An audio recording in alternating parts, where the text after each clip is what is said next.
Okay, who did that? Okay, so we have the Wang Di Neijing. Say it again. The Wang Di Neijing. And don't worry about your pronunciation at this time. I am a Chinese doctor, but over the years my appearance has changed. Chinese is not my first language, Hungarian is. So as long as we know that we're speaking, you'll understand a Chinese person saying Wang Di Neijing, and also you have to know that there are two sections. So say Wang Di Neijing, Wang Di Neijing. and the Suven, and the Ling Shu. And the Suven had to do with Organic and fundamental. yeah, questions, okay? And the Ling Shu dealt, the second aspect, the second part of the book dealt more with acupuncture, okay? It is written in a format of questions and answers between Wang Di and his ministers. So it's not compiled by one person, but by experts. Compiled over several centuries, okay? So it's not just one book during one time. So you can imagine why it's so comprehensive. It was written over several centuries. Things were modified. And that's a great thing. I really loved Chinese medicine when I was studying herbs. We learned the single herbs, we learned the formulas, and then we spent years on modification. Because what you give to one person for 1 week or 2 weeks, it's going to help them. It's going to change. So you have to modify. Do you understand how organic, how flexible, how in the moment that is, as opposed to take that, okay, you're taking the same thing that's already on the shelves. So do you understand the concept here? So we're talking also about concept. Okay. Wang, by the way, means yellow, okay? Wang Di Neijing. So Wang Di is the yellow emperor. It is based on the philosophy of holistic medicine.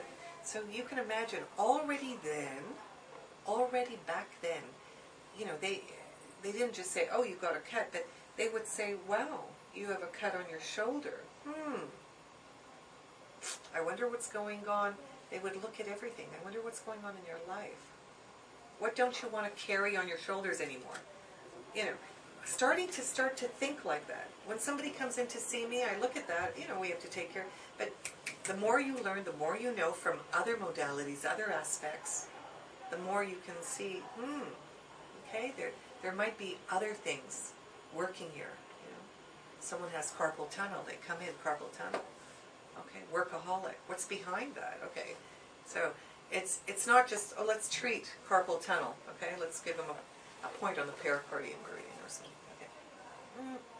Yeah, okay, but we have to dig deeper. What's the cause?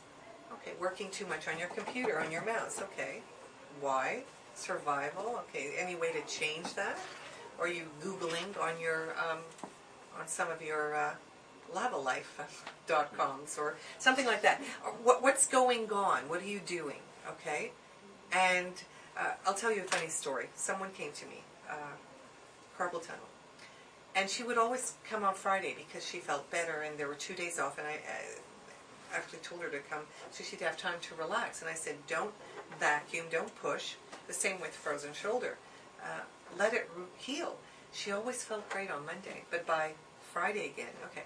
So I said, you know what? You've got to change your job. I can't. I work in books. That's what I'm doing.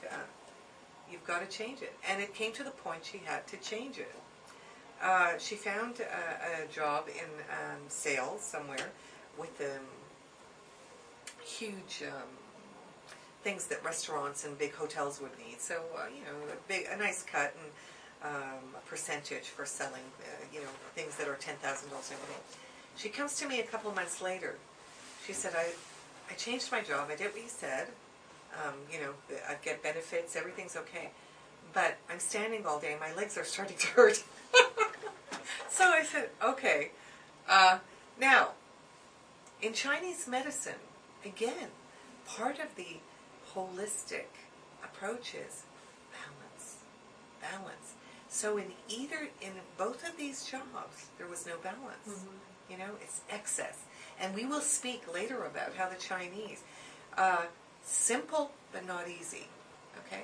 So that's an excess. That's an excess of working or standing. You need to have a balance, right? I think the best part too is when you tell somebody that they need to do something and right away it's all that fear comes up.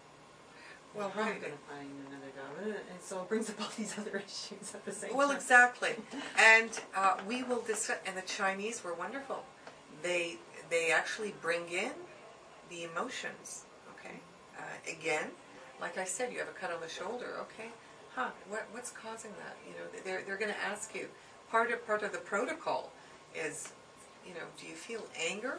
You know, or are you happy? Or do you laugh uncontrollably? So we speak about the emotions, okay? And that, on a personal note, needs to be looked into much deeper, okay? TCM is wonderful, and I think this is where we need to take it further and explore emotional life further, and everything else that comes with emotional life. The 5 elements do that, and we'll also discuss that. Okay, back to the Wang Di Neijing. I am connected to everything, and everything is connected to me. How profound. So what are we hearing here? That we are interconnected with everything. Everything is who we be. This is energy. It's just denser, right? This is denser. And we're just not at that level or that parallel universe where we can transform it. I haven't met many people that can.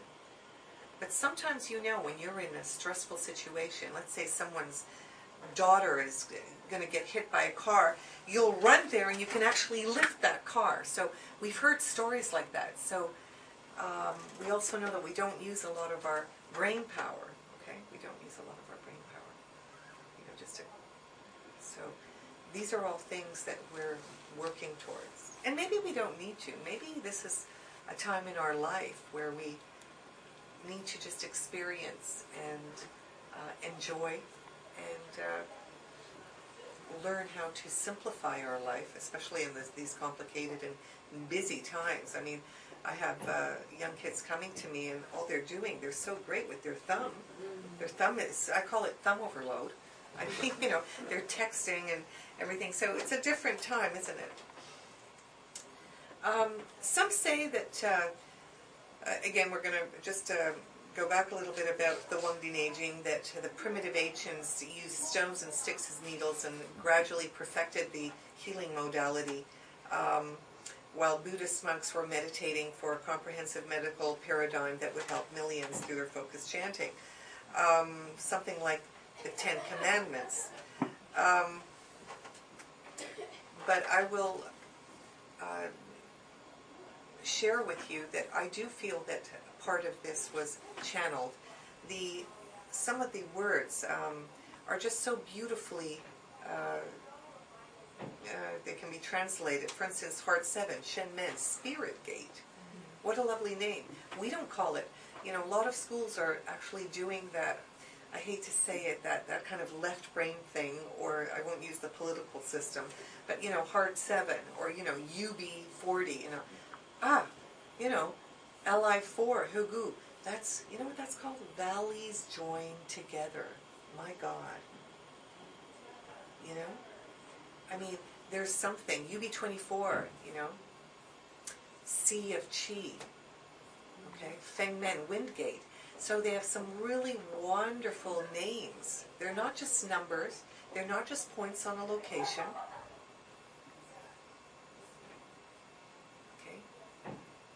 These points on these meridians all have a function, an indication, and you can't just stick a needle in it either. There has to be intention behind it, okay? You have to have something in your hand called chi or energy, and you have to know how to stimulate it, okay? Is there too much energy there? Well, then let's reduce the energy on that point. Or do we need to give it more energy so we stimulate it in another way? Okay? So it's not just which, you know, anybody can do. This now becomes, you know, we're now fine-tuning. What? becomes an art. It becomes an art, but also a scientific study. Okay? There's a difference between just putting in a needle. There's a difference between putting in a needle with intention. There's a difference between putting in a needle with intention and having also chi. Yeah? There's a difference between putting in a needle, intention, having the chi, and then stimulating. Yeah, because a lot of people have chi, a lot of people have energy. How are we going to use it?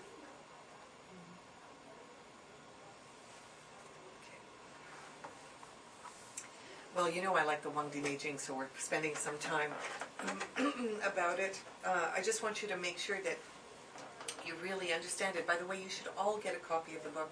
I think the CIHS has a copy during break. Have a look at it. What I thought was very amazing, which I have in my cosmetic acupuncture book, is that the very first page of the Wang Di Neijing is about anti-aging.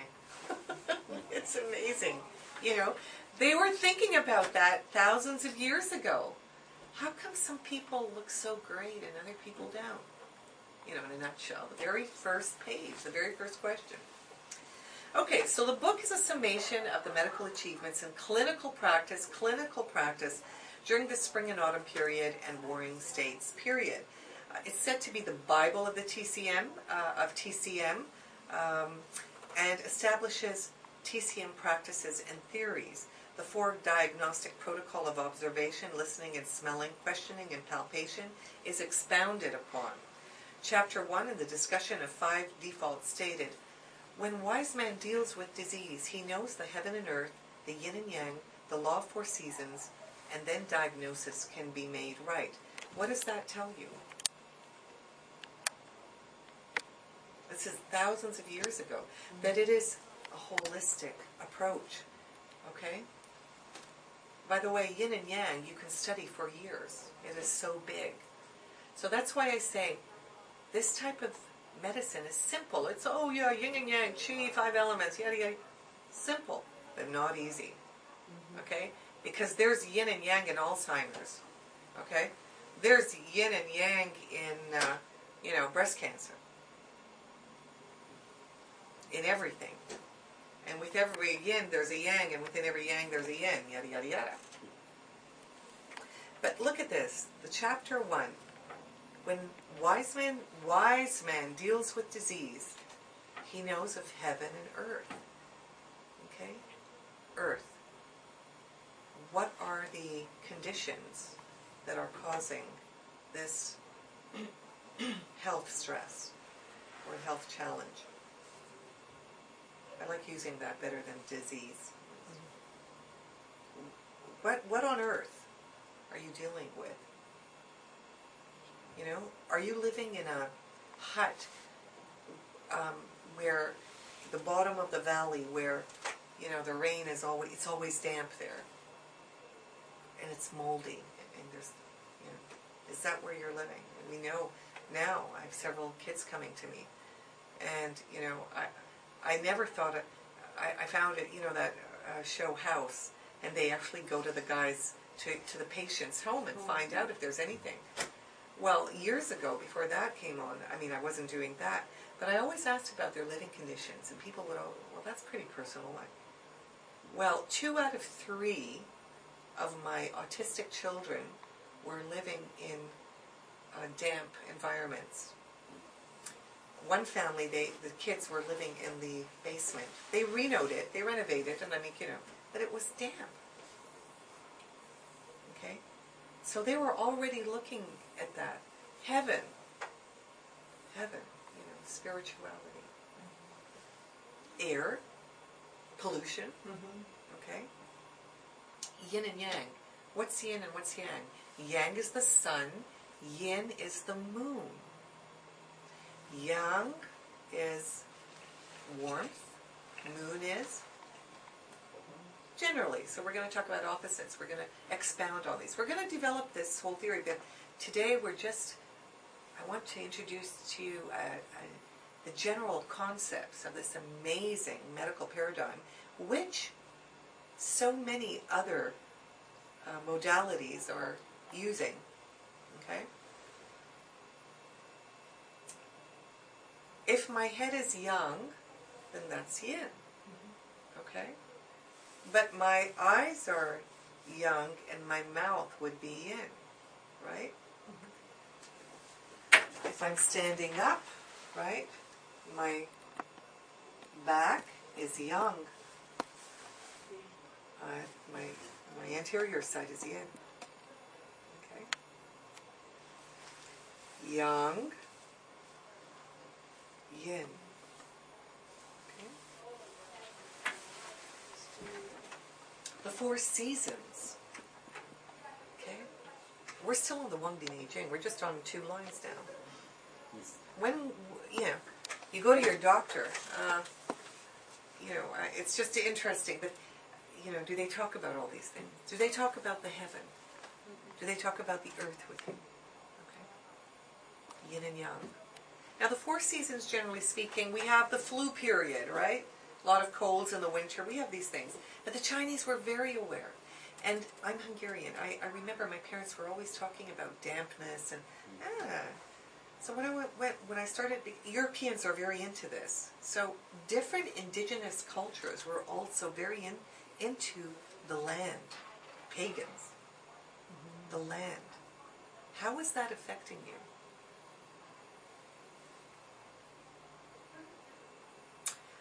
I will share with you a story of a wonderful friend, a wonderful fine acupuncturist in the UK. She had an office in London, England, and a home in the countryside. When she was in London, she felt great, and she was in the busy. She was in Portobello area. Do you know Portobello? Wait a minute. That movie with Julia Roberts. She was a star, and she met Notting Hill. It's right there, Notting Hill Gate. Okay, so I lived right around there.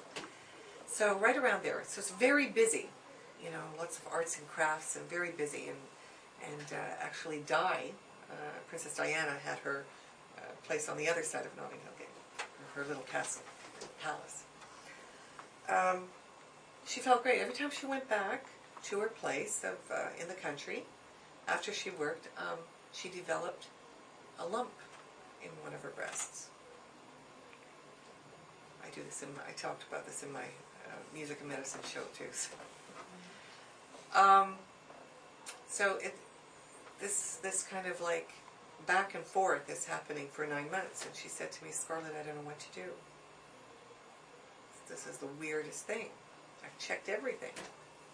I've gone to the best people around, and the one we just spoke about, who died in England, the top of the game, because he was her teacher. So she brings in an earth acupuncturist. Amazing, because in UK we have things like Stonehenge and everything. So Glastonbury, we have earth acupuncturist. Amazing. So a whole team went and kind of dowsed and looked at that.